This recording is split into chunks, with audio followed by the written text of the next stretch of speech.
Greetings to everyone. Today's story is about Jessica and Michael.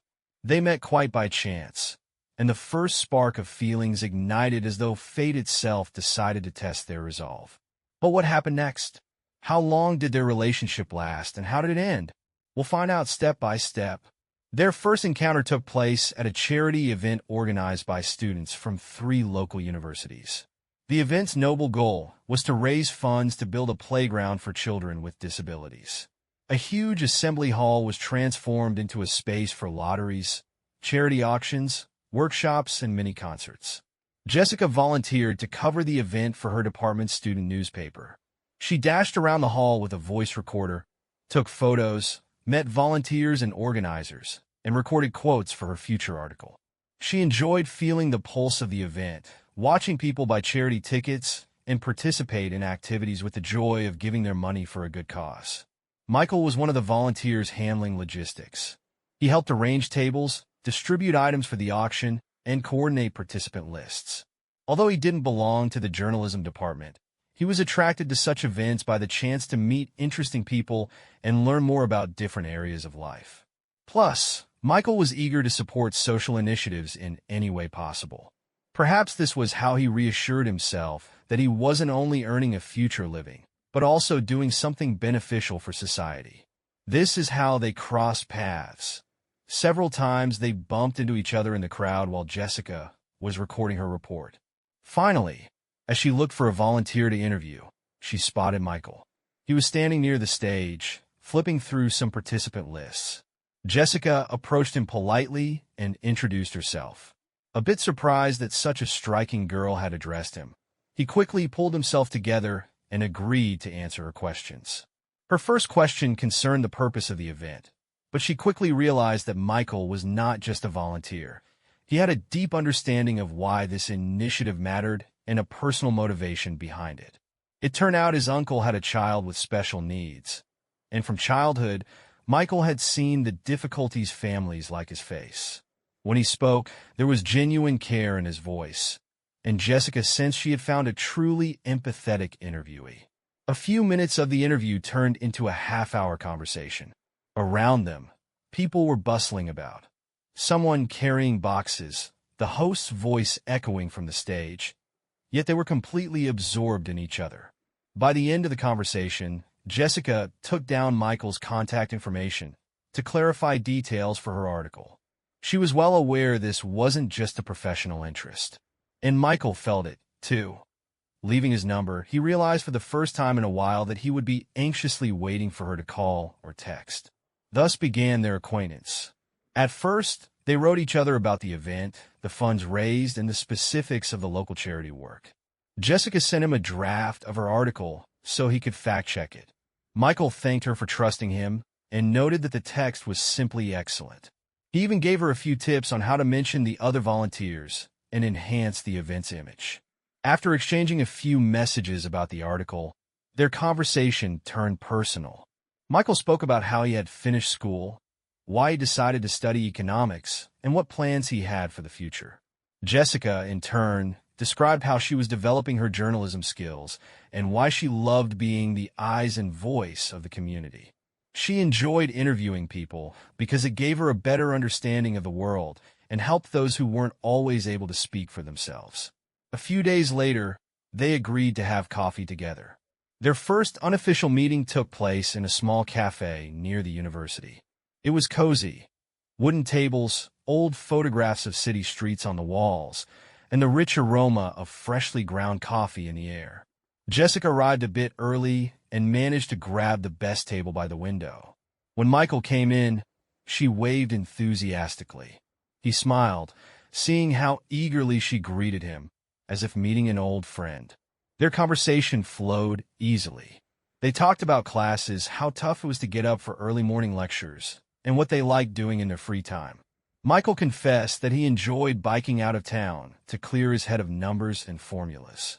Jessica shared her passion for travel, even if it was just little getaways to nearby towns, because every place offers something interesting: history, people, and a distinct local cuisine. Their interaction gradually evolved from a formal friendship into a deeper attraction, and then, into something more. They couldn't get enough of how they understood each other so well, how they could easily discuss any topic, ranging from serious economic issues to the most recent TV show they'd watched. Michael came to love Jessica's sense of humor, which seemed to awaken a bright spark in him. Jessica realized that Michael wasn't as dry as she initially thought. Beneath his calm exterior was a genuine person ready to offer support. Over time, their meetups became regular. They could walk in the park for hours, enjoy street food at fairs, and attend open-air concerts. Michael opened up more and more, sharing childhood memories and his dream of starting a small tech startup focusing on financial apps for small businesses. Jessica, listening to his plans, felt inspired, seeing not only a rational analyst but also someone who sincerely wanted to help others. Jessica, too, revealed her deeper aspirations. She wanted to produce large-scale reports and documentary films on socially significant topics. Her favorite projects had to do with women's rights, environmental protection, and studying how technology is transforming our lives. Michael encouraged her, offered ideas, and sometimes even reviewed her drafts to provide feedback. Despite his economics background, his English skills were solid, and he seemed quite knowledgeable in various areas. Their growing closeness showed when Jessica finally invited Michael over for a family dinner. In her family, it was customary to get together at least once every 2 weeks. They would cook something special and spend the evening talking and joking. Jessica's parents, Gary and Linda, greeted him with warm smiles. At first, her father eyed Michael with a bit of suspicion, as fathers often do with their daughter's new boyfriend. But half an hour of chatting about his studies, diligence, and plans was enough for her dad to start showing him respect. Jessica's mother, a sensitive person, immediately noticed how her daughter's eyes lit up when she looked at Michael. During dinner, everyone exchanged stories and laughed together. Michael wasn't used to such family get-togethers because things at his home were more reserved. Yet in the warm atmosphere of Jessica's house, he felt almost at home. This further strengthened his sense that he wanted to be with Jessica for a long time, perhaps even forever. Time passed and their relationship grew stronger. They went on short trips together. For example, visiting a small seaside town to enjoy the ocean air and watch the sunset on the beach. They strolled along the shore hand in hand for hours, and in the evenings, they sipped hot tea, listening to the sound of waves hitting the shore. It seemed the world was made for the two of them. They combined a passion for discovery with a desire to help others. Together, they even joined a youth organization that ran environmental initiatives, planting trees, cleaning up beaches, and teaching kids about the importance of responsible consumption. Such shared activities brought them closer still. But, as often happens, life had its surprises in store. One day, Michael received a letter from a prestigious international company that organized internships for talented young economists. It was something like a competition, selecting the best candidates from different countries. He had applied almost on a whim, not expecting to get in, and now he stood in his room, rereading the message in disbelief that he had been invited to the final round of selection. At the time, Jessica was in the kitchen of the apartment they had been renting together for a few months, searching for information for her new report. Michael hurriedly came out to tell her the news, excited. She hugged him, saying it was an opportunity he couldn't afford to miss. Yet, deep down, she felt a pang of fear. The internship required relocating to the company's main office in Europe and would last at least 6 months, possibly longer. Finally, it was time for Michael to fly out for the final selection phase, involving a week of interviews, tests, and team-based case studies with other applicants. They video-called each other every evening, and Jessica could tell he sounded tense, yet thrilled to prove himself. When he returned home, he didn't immediately say how it went. He was waiting for the official decision. A few days later, a letter arrived by mail offering him a 1-year internship. Naturally, it said, based on the results of the first 6 months, we may propose a permanent contract if you demonstrate excellent performance. Michael sat across from Jessica, holding that document in his hands, seeing in her eyes a range of emotions. Joy for him, pride, and also worry. tinged with sadness. He faced a tough choice: stay at home, where he already felt secure with Jessica, continue his studies, and work on his own startup, or take a giant leap that could open the door to global opportunities. Jessica, for her part, didn't want to stand in the way of his career. She always said it was important to follow your dreams. After several sleepless nights, Michael decided to go. He explained to Jessica that this wasn't giving up on their relationship, but rather a way to strengthen his professional skills so that in the future he could return with greater expertise, something that could benefit both of them. Jessica agreed. She understood that distance would test them, but she firmly believed that love could withstand it. The departure day was filled with sadness. At the airport, Jessica tried not to cry. She smiled and said that everything would be okay, and that she'd come visit him during her break, or he could come back to their city for a few weeks. Michael promised they would stay in close contact, sharing with each other everything that happened. They hugged, and he headed to the gate while Jessica remained in the waiting area, feeling a lump in her throat and sensing that their lives would never be the same again. At first, distance didn't seem like a problem. They talked regularly on the phone and wrote each other long letters, real handwritten ones, sent by mail to keep the romance alive. Michael described how the office was set up, who he worked with on various projects, and the new ideas crossing his mind. Jessica replied that she was doing her internship at a local TV station, working in the newsroom. She enjoyed feeling part of the process of creating news segments and reports. But as time went on, everyday life became more demanding. Michael found himself staying late at the office, attending team meetings, and going to international conferences to build new connections. Sometimes he came home so late that it was already early morning back in his hometown, while Jessica, in turn, had to wake up early for her reports. The time zone difference and heavy workloads began to affect the quality of their communication. Increasingly, their conversations fell into a pattern of "Hi, I'm in a hurry, let's talk tomorrow," or "Sorry, had a tough day," or just terse messages like "Sorry, I'm too tired, we'll call tomorrow." Jessica tried to be understanding, knowing that Michael had a huge workload. But day by day, she felt growing sadness and a sense that she was losing her connection with the person she loved so much. One day, when they finally found time for a lengthy video call, things didn't go as hoped. They began by trying to joke around, but then the topic shifted to why they barely spoke anymore. Jessica felt hurt that Michael didn't send her warm messages like he once did. Michael, for his part, said he felt constant pressure, as though he always had to be on call, proving that he loved her. He explained that work was draining, and this was only the beginning of the big journey he had planned to take. The conversation turned difficult, trading accusations, trying to clarify how each of them felt alone.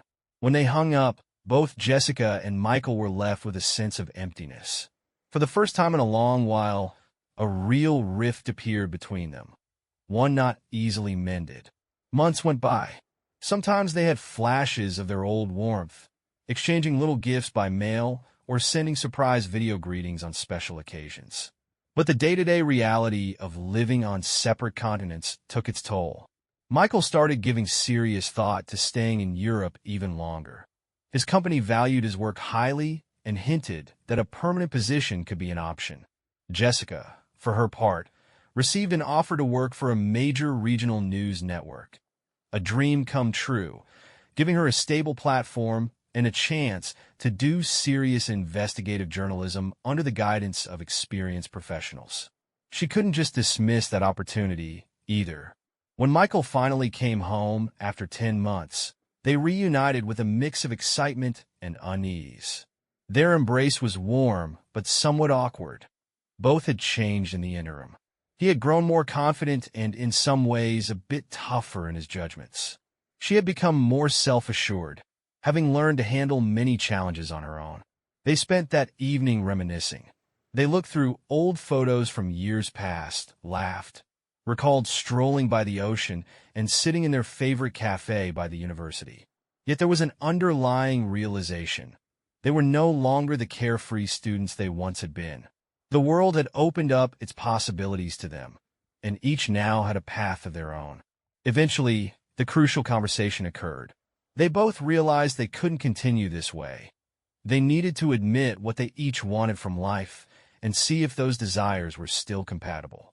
Michael said he planned to stay in Europe for at least another year or so, as his career was reaching a new level. Jessica mentioned her possible move to another city, where the main office of the TV channel that had invited her was located. They looked at each other. On the one hand, there were so many memories and so much warmth. On the other, the sense that the future required a completely different approach to life. Jessica didn't want to hold him back from moving forward in his career or feel as though she was being left behind while he built something new. Michael likewise didn't want to stand in her way, knowing how she dreamed of becoming a renowned journalist. Before long, they understood that breaking up doesn't always mean the end of love. Sometimes it's a difficult but necessary step toward mutual respect and freedom. They spent one last evening together. No accusations or tears, just warm hugs and gratitude for all the good they had shared. According to Jessica's friends, she rarely let herself cry in front of others, but that night she did shed tears when she was alone. Michael, too, sat in his room, staring at the ceiling and asking himself if he had done the right thing. Yet both felt there was no other way, because they weren't prepared to give up their dreams, and the long-distance relationship had clearly been weakening. The next morning, they met at the cafe where they had first drunk coffee together. Perhaps it was symbolic. The place where it all began was where this chapter ended. Without dramatic scenes or grand statements, they simply sat, talked about everyday life, and then said goodbye. And so ended the story of Jessica and Michael, a story that gave them incredible memories, shared dreams, and important lessons about loyalty, sincerity, the cost of career growth, and how difficult it can be to balance personal happiness with global professional challenges. Some might say they broke up because of the distance, and they'd be right. But others will look deeper and see that their paths diverged because they both matured and didn't want to deprive each other of opportunities for the future. Having gone through this, they will forever preserve respect and warmth in their memories. Perhaps their paths will cross again one day when each has fulfilled some of their dreams. Perhaps not, but what they once had will never completely vanish. It will always live on in their hearts, reminding them that true love is not always a fairy tale with a perfectly happy ending. Sometimes it's a journey where two people help each other grow, even if later they must go their separate ways.